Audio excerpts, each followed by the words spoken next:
जय जय श्री सीताराम भक्तों, स्वागत है आपका हमारा YouTube चैनल ब्रह्मेश्वर महादेव ज्ञान दर्पण में। भक्तजनों, आज हम चर्चा करने वाले हैं श्रावण मास के कृष्ण पक्ष में आने वाली जो एकादशी है, कामिका नाम से जो एकादशी जानी जाती है, उसके बारे में।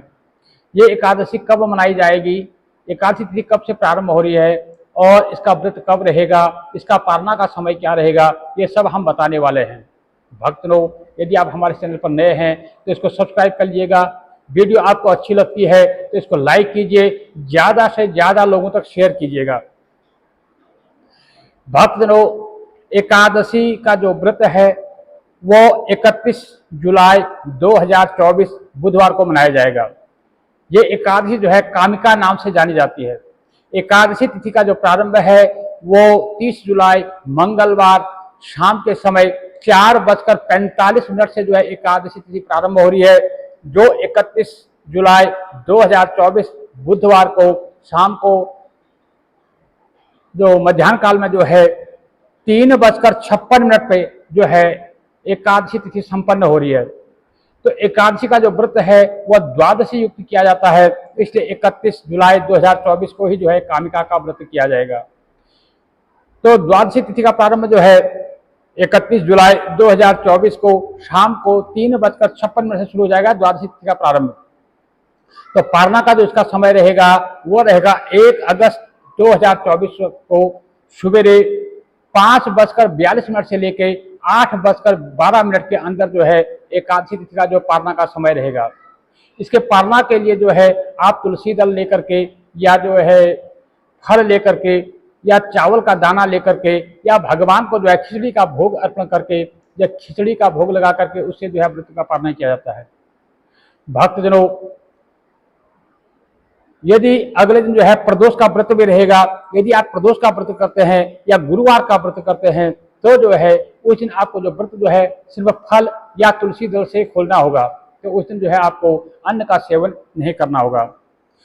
तो भक्तजनों, जो एकादशी के नियम है वो मैं पहले जैसे बताता हूँ कि दशमी जो है 30 तारीख को दशमी का जो नियम रहेंगे। दशमी के दिन जो है शाम को सूर्यास्त से पहले भोजन कर लेना होता है। उस दिन जो है अपना जो धर्म का संचार जो है, भक्ति का संचार जो है अपने हृदय में धारण कर लेना होता है। और उस दिन जो है शाम को सात्विक भोजन करना है, धरती पर शयन करना है, ब्रह्मचर्य का पालन करना है। एकादशी के दिन प्रातः काल में जो है ब्रह्म मुहूर्त में उठ करके सबसे पहले सैया पर जहां आप सोए हैं उसको जो है नमस्कार करके वहां से श्री राम राम कृष्ण कृष्ण करते हुए धरती को नमस्कार करके इसका त्याग करें और वहां से स्नानादि से निवृत्त होकर के सबसे पहले भगवान सूर्यदेव को अर्घ्य दें, भगवान सूर्यदेव को नमस्कार करें, धरती को नमस्कार करें। उसके बाद अपने घर में जो भी बड़े बुजुर्ग हैं, माता पिता सास ससुर दादा दादी बड़े भाई इत्यादि जो भी हैं, उनके पैरों में अपना सर रख करके उनको नमस्कार करें, उनसे आज्ञा लें कि आज मैं जो है एकादशी का व्रत कर रहा हूँ या कर रही हूँ, आप लोग जो है मुझे अपना आशीर्वाद प्रदान करें। उसके बाद जो आपका देव स्थान है उस देव स्थान पर जाएं, जहाँ पर आप पूजा का स्थान जहाँ पूजा करते हैं उस जगह पर जाएं, वहाँ पर एक सुंदर घी का दीपक जलाएं और 1 मिनट के लिए जो है अपने गुरु जी का ध्यान करें और गुरु जी से जो है मन ही मन जो है आज्ञा लें, गुरुदेव मैं आज इस व्रत को कर रहा हूँ या कर रही हूँ, आप जो है अपना शुभ आशीर्वाद जो है हमें प्रदान करें। इस प्रकार से करके उनसे जो है गुरुदेव से आज्ञा लेने के बाद एक संकल्प लें, हाथ में जो है पानी द्रव्य अक्षत जल इत्यादि लेकर के जो है एक संकल्प लें कि मैं आज जो है इस एकादशी को व्रत को कर रहा हूँ या कर रही हूँ। जो भी आपका नाम गोत्र स्थान इत्यादि जो है बिल्कुल संक्षेप में जो संकल्प की विधि है मैं बता चुका हूँ। उसके लिंक जो है हम आपका हमारे डिस्क्रिप्शन में उसका लिंक आपको मिल जाएगा, वहाँ से आप उसका संकल्प कर लीजिएगा। संकल्प करने के बाद एक वहाँ पर सुंदर आसन बिछा करके श्री हरिनारायण का जो है विग्रह जो भी है यहाँ पर राम रूप में है, कृष्ण रूप में हो, नारायण रूप में हो, लक्ष्मण रूप में हो, जो भी आपके पास विग्रह है उनको जो है स्नान कराएं, उनको आसन दें, उनको स्नान कराएं, जल से स्नान कराएं और पंचामृत से स्नान कराएं, शुद्धोदक स्नान यानी गंगा जल से स्नान कराएं, उनका अंग प्रोक्षण करके उनको वस्त्र पहनाएं। यदि जो है वह मूर्ति छोटी है तो वहाँ पे जो है कलावा का उनको वस्त्र के रूप में समर्पण करें और उनको जो है चंदन लगाएं, उनको पुष्प चढ़ाएं और उनको माला पहनाएं। और उनको जनेऊ अर्पण करें और उनको जो भी है अपने नैवेद्य बनाया है, पत्रम पुष्पम तोयम, जो भी आपने बनाया है, पंचमेवा पंचमिठाई शर्करा इत्यादि जो भी है, आप उनको जो है भोग अर्पण करें। और जो भी आप भगवान को भोग अर्पण करते हैं उसमें तुलसी दल जरूर अर्पण करना है, क्योंकि भगवान को बिना तुलसी दल का जो है कोई भी भोग जो है अर्पण नहीं होता है। आप जितना मर्जी 56 भोग बनवा दो, आप जो है सोना चांदी हीरा मोती जितना जड़वा दो, यदि आपने तुलसी दल जो है भगवान को अर्पण नहीं किया तो भगवान कुछ भी स्वीकार नहीं करते हैं। इसलिए तुलसी दल का भोग जरूर लगाएं। लेकिन एकादशी के दिन जो है तुलसी तोड़ी नहीं जाती है, इसलिए उसका चयन जो है एक दिन पहले जो है तुलसी का चयन कर लें। भक्तजनों, इस प्रकार से भगवान का पूजन करें, भगवान की कथा श्रवण जरूर करें। जो भगवान की कथाएं हैं इनको जरूर सुना कीजिए, क्योंकि कथा सुनने से भक्ति बढ़ती है, विश्वास बढ़ता है, और जो भक्तों का चरित्र जो जिन्होंने पहले व्रत को किया है उनका चरित्र सामने आता है। क्योंकि गोस्वामी तुलसीदास जी कहते हैं, मोरे मन अश विश्वासा राम ते अधिक राम कर दासा, यानी कि भगवान कहते हैं मुझे भगवान से ज्यादा प्रिय जो है जो भगवान के भक्तों का जो भजन करता है, भक्तों का जो चरित्र को पढ़ता है, चरित्रों का जो मनन करता है, भक्तों को जो याद करता है, तो भगवान जो है उसके अधीन हो जाते हैं। इसलिए इस कथा को सुनने से जो है नाना भक्तों का जो चरित्र सामने आता है, तो इसलिए कथाएं सुननी चाहिए। भक्तजनों, उसके बाद जो है उस दिन जो है भगवान का पूजन करें, कथा को सुने, आरती करें, भोग अर्पण करें। उसके बाद जो है सारा दिन जो है आप जो भी आपका गृहस्थ कार्य है, आप नौकरी पेशा वाले हैं या घर गृहस्थी वाले हैं, जो भी आप कार्य करते हैं उसमें जो है सारा दिन जो है मन में राम राम कृष्ण कृष्ण हरि हरि नारायण नारायण रटते रहें, राम राम जपते रहें। क्योंकि अब जो भी कार्य करते हैं घर में, आप जैसे झाड़ू पोछे का काम कर रहे हैं या बच्चों को स्कूल भेज रहे हैं या खाना बना रहे हैं या कोई ड्यूटी पर जा रहा है, कोई काम पे जा रहा है, कोई किसी प्रकार का कार्य कर रहा है, तो अब जो है मन में जो है राम राम कृष्ण कृष्ण जपते रहें। क्योंकि उपवास का मतलब ही होता है उपमन नजदीक वास में रहना, यानी कि भगवान के पास में रहना। खाली वहां मूर्ति के पास बैठना उपवास नहीं है। उपवास का मतलब है आप जहां भी जो भी कार्य कर रहे हैं आपका मन जो है भगवान के चरणों में लगा रहे। बस घर के सारे घर के जो भी कार्य हैं वो सारे करते रहें। किसी कार्य को जो है बोझ समझकर मत करें, अपना प्रेम से जो है मन को प्रफुल्लित होकर के उसको जो है भगवान को अर्पण कर दें। तो इस प्रकार से राम राम कृष्ण कृष्ण हरि हरि जपते हुए जो है सारा दिन व्यतीत करें और सायंकाल को जो है फिर भगवान का पूजन करें। यदि संभव हो तो जागरण करें। यदि जागरण नहीं कर पाते हैं तो जितनी देर तक आप रुक सकते हैं जाग सकते हैं, भगवान का कीर्तन करें, भगवान का भजन करें, भगवान की नाना प्रकार के चरित्रों की जो है कथाएं सुनाएं। तो इस प्रकार से समय व्यतीत करें। फिर द्वादशी के दिन जो है प्रातः काल में सवेरे उठ करके वही ब्रह्म मुहूर्त में उठें और स्नानादि से निवृत्त होकर के भगवान सूर्यदेव को अर्घ्य दें और तुलसी को जल दें, तुलसी को नमस्कार करें, तुलसी के यहाँ पर दीपक जलाएं।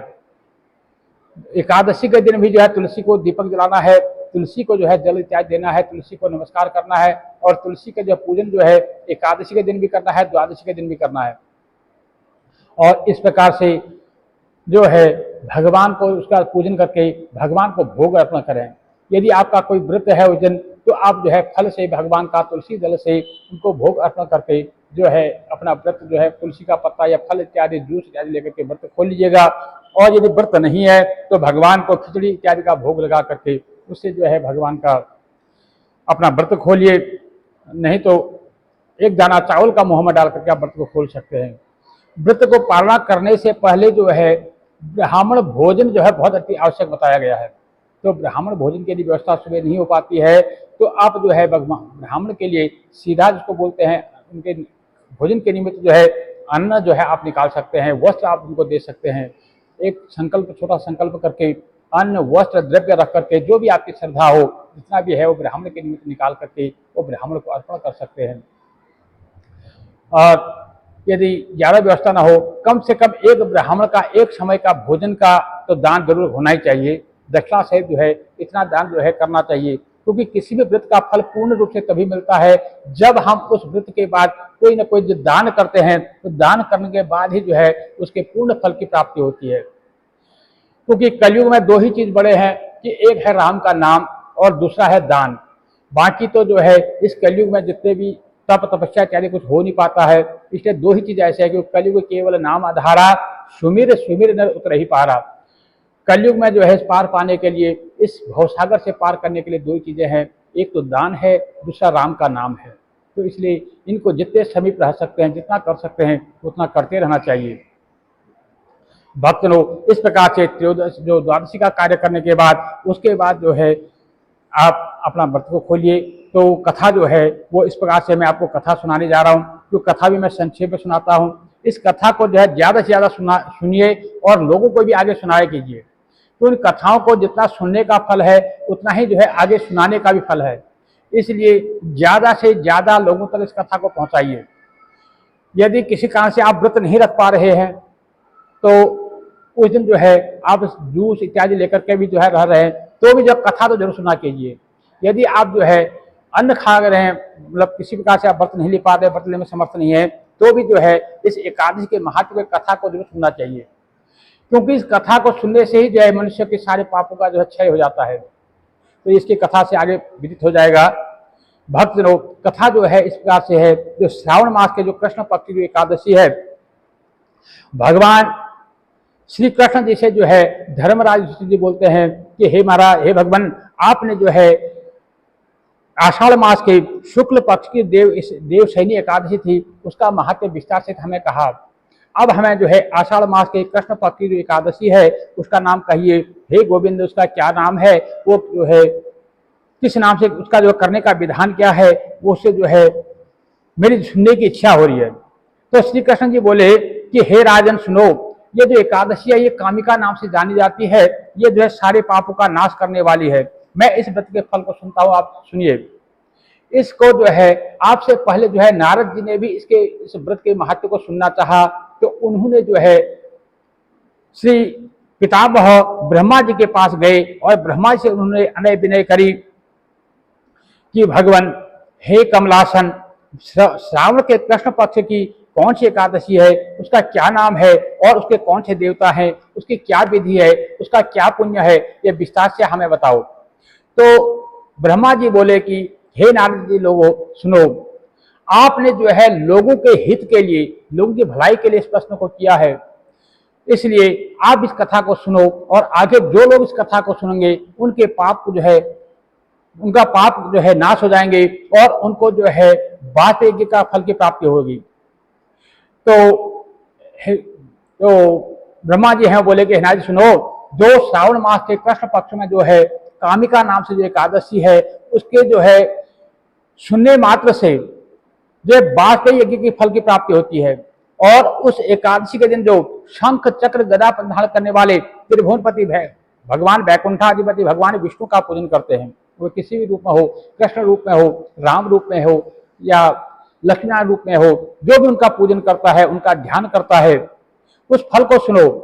जो विष्णु के पूजन से जो फल प्राप्त होता है, वो फल ना तो काशी में पूजन करने से मिलता है, ना नैमिषारण्य से प्राप्त होता है। केदार क्षेत्र में सूर्य ग्रहण के समय यदि स्नान करने से भी वो फल नहीं मिलता है जो भगवान विष्णु के पूजन से प्राप्त होता है। जो फल कृष्ण या श्री राम के जो पूजन से प्राप्त होता है, समुद्र और वन से युक्त भूमि का दान करता है। जो मनुष्य जो है समुद्र और वन से युक्त जो है भूमि का दान करता है, और सिंह के बृहस्पति के आने पर जो गोदावरी और व्यतिपात की गंडकी नदी में जो है स्नान का जो फल मिलता है, वो फल मात्र जो है भगवान श्री राम या भगवान श्री कृष्ण या भगवान श्री हरि का जो पूजन से उस फल की प्राप्ति हो जाती है। वो फल जो है मात्र श्री कामिका का व्रत करने से, उस जो है इस भगवान पूजन का जो भगवान कृष्ण या राम के पूजन से जो फल मिलता है, वो जो है कामिका का व्रत करने से वो फल जो है दुगुना हो जाता है। यदि कोई ब्याई हुई गाय को जो सामग्री समेत दान करता है और उससे जो फल प्राप्त होता है, उस फल को जो है इस कामिका का एकादशी का जो व्रत करता है उसको फल प्राप्त हो जाता है। जो उत्तम नर श्रावण में श्रीधर भगवान का पूजन करता है और उसके देव जो मनुष्य जो है भगवान श्री कृष्ण का जो है पूजन कर लेता है, उसके देवता गंधर्व, उर्रग और पन्नग और जितने भी सूर्य जो जितने भी देवता हैं वो सभी उनसे द्वारा पूजे गए। इसलिए कोशिश करनी चाहिए श्रावण मास करके हरि और हर यानी भगवान शंकर जी और भगवान श्री हरि का जो है विधिवत पूजन करना चाहिए। और यत्न करके इस कामिका एकादशी के दिन जो है पापों से डरे हुए मनुष्य को यथाशक्ति हरि का पूजन करना चाहिए और कामिका का व्रत करना चाहिए। जो संसार रूपी समुद्र में डूबे हुए हैं, जो पाप रूपी कीट से व्याकुल मनुष्य है, उनके उद्धार के लिए कामिका व्रत जो है बहुत ही उत्तम है। इससे बड़ा जो है पवित्र करने वाला, पाप का नाश करने वाला और कोई व्रत नहीं है। हे नारद, इसे भगवान ने स्वयं जो है इसे स्वयं अपने मुख से कहा है। इससे अधिक कामिका जो कामिका का व्रत है, इसको करने वाला मनुष्य यदि रात्रि में जागरण करता है तो वो भयानक यम की दुर्गति को प्राप्त नहीं होता। और कामिका के व्रत के सेवन से जो इसके व्रत को कर लेता है, वो नाना प्रकार की जो हमारी 84 लाख की जो योनियां हैं, उन योनियों में वो नहीं डूबता है। कामिका का ही व्रत करके योगी लोग जो है केवल मुक्ति को प्राप्त करते हैं। जो श्री हरि भगवान का जो है तुलसी पत्रों से जो है उनका पूजन करता है, निश्चय ही वो सब पापों से उसी तरह लिप्त नहीं होता है जैसे कमल को जो है पानी छू नहीं पाता। पानी में डूबने के बाद भी कमल के पत्ते पर जो है पानी रुकता नहीं, कमल पर जो है पानी रुकता नहीं। इसी प्रकार जो है जो मनुष्य भगवान श्री हरि का पूजन करता है और उन्हें तुलसी अर्पण कर देता है तो उसे जो है पाप उसके नजदीक भी नहीं जाता। भगवान श्री ब्रह्मा जी कहते हैं, नारी सुनो, जो एक बार यानी 8000 तोले जो सोने का दान करता है और उसे 54 जो है 32,000 तोले चांदी का जो दान करता है, उसे जो फल प्राप्त होता है वह फल जो है मात्र भगवान को जो है तुलसीदास की पूजा से उसके फल की प्राप्ति हो जाती है। और भगवान जो है ना तो रत्नों से जो है प्रसन्न होते हैं, न मोती से, न वैद्य से, न मणि से, न मूगा से, न नाना प्रकार के सोना चांदी इत्यादि जो है नाना प्रकार से रत्नों से भगवान प्रसन्न नहीं होते हैं। उतना प्रसन्न जो है भगवान सिर्फ तुलसी दल से पूजन करने से प्रसन्न हो जाते हैं। भगवान तो ना तुम्हारे खीर पूरी हलवा जो है 56 भोग से भगवान प्रसन्न नहीं होते, वो मात्र जो है भगवान को तुलसी दल डाल करके कोई भी प्रसाद चढ़ाते हैं तो भगवान उससे बहुत प्रसन्न हो जाते हैं। और जिस मनुष्य ने तुलसी की मंजरी से भगवान केशव का भगवान का पूजन किया, उसके जो है जन्म जन्मांतर के जो भी पाप थे वो सारे जो है मिट गए समझो। और जिसने तुलसी के दर्शन कर लिए उसके जो है सारे पापों का जो समूह है वो नष्ट हो जाता है। जिसने तुलसी का स्पर्श कर लिया वो उसका शरीर जो है पवित्र हो जाता है। और नमस्कार करने से सारे रोग जो है दूर हो जाते हैं। जो तुलसी को नमस्कार करता है उसके रोग दूर हो जाते हैं। और जो सींचने से तुलसी को जो जल देता है उसको जो है यम के जो त्रास है वो दूर हो जाते हैं। और जो तुलसी को लगाता है तो उनको जो है भगवान की निकटता पहुंचती है, उनको जो है मोक्ष की प्राप्ति होती है। जो तुलसी को जो है भगवान की चरण में जो चढ़ा देता है उसको जो है मुक्ति की प्राप्ति होती है। जो तुलसी को नमस्कार करता है तो जो मनुष्य हरि के दिन में रात्रि दिन जो है यानी एकादशी के दिन जो हरिवासर कहलाता है, दिन कहलाता है, एकादशी के दिन जो अखंड दीप जलाता है यानी जो दिन रात जिसका दीप जलता रहता है वह मनुष्य के पास जो पुण्य प्राप्त होता है। ब्रह्मा जी कहते हैं, नारद जी सुनो, जो मनुष्य भगवान के आगे जो है अखंड दीपक यानी कि एकादशी के दिन सुबह से लेकर के द्वादशी सुबह तक जो अखंड दीपक जो जला देता है, चाहे वो घी का हो या तिल का तेल का हो, तो कहते हैं कि उसके जो पुण्य हो इतनी ज्यादा बढ़ जाते हैं कि जो यमराज के जो यहाँ पे जो वह है चित्रगुप्त हैं, जो हमारे पाप पुण्य का जो लेखा जोखा रखते हैं, तो उसके पुण्यों को लिखने की सामर्थ्य जो है चित्रगुप्त में भी नहीं है।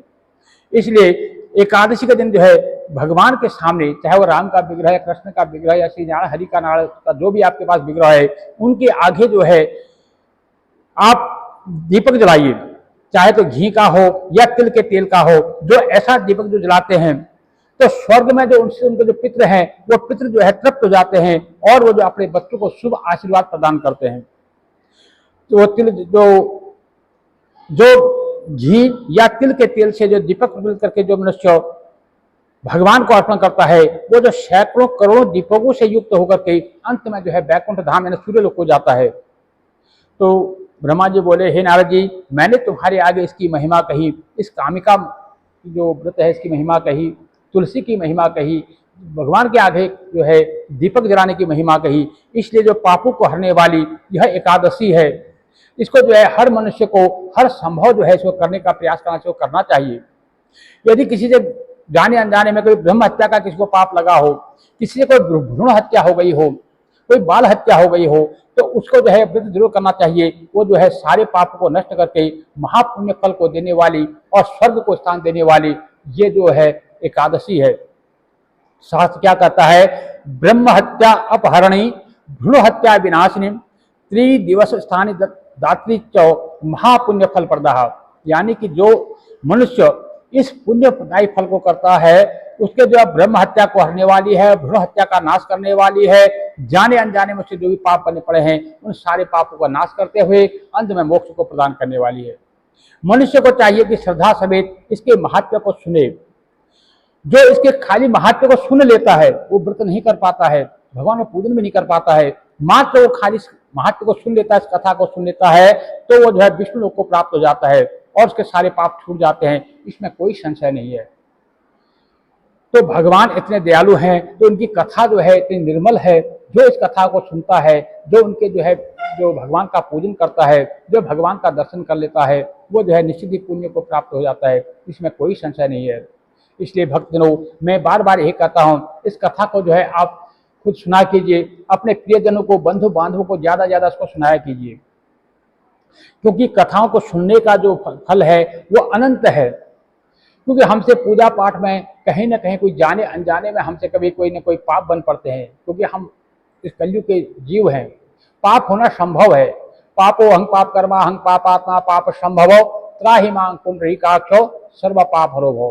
क्योंकि हमसे पाप जो कलयुग में है, क्योंकि यहाँ पर जो भी आज हम सामग्री लाते हैं मिलावट की है, जो भी है सब कुछ छल प्रपंच दुनिया में फैला हुआ है, तो ऐसे में जो है पाप होना निश्चित है।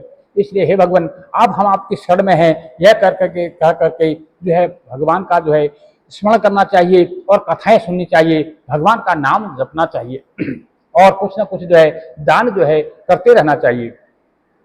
तो इस प्रकार से मनुष्य को चाहिए कि इस कथा को सुने और ज़्यादा से ज़्यादा लोगों को सुनाना चाहिए। भक्तजनों इस प्रकार से यदि आपको इस कथा को सुनना चाहिए और उसके बाद जो है द्वादशी के जो है मैंने पालन का आपको समय बता ही दिया है, द्वादशी को इसका पालन होगा। भक्तजनों यदि आप हमारे चैनल पर नए हैं तो इसको सब्सक्राइब कर लीजिएगा, वीडियो आपको अच्छी लगती है तो इसको लाइक कीजिएगा और ज़्यादा से ज़्यादा लोगों तक इसको शेयर करने की कोशिश कीजिएगा। भक्तजनों मुझे बहुत से लोगों का जो है मिला है कि सोमवार के व्रत की जो कथा सुनाने के लिए, देखिए अब सोमवार का श्रावण का एक सोमवार तो अभी निकल गया है, बाकी अगले सोमवार से पहले पहले मैं जो है इस सोमवार की जो कथा है, व्रत की जो कथा है वो भी डाउनलोड करने की कोशिश करूंगा, उसको भी जल्दी से जल्दी डाउनलोड कर दूंगा, कोशिश करूंगा। भक्तजनों आप इसी तरह जो है हमारे इस चैनल पर बने रहें, इसको सब्सक्राइब करें, ज़्यादा से ज़्यादा लोगों तक शेयर करें, इसको लाइक जरूर किया कीजिए।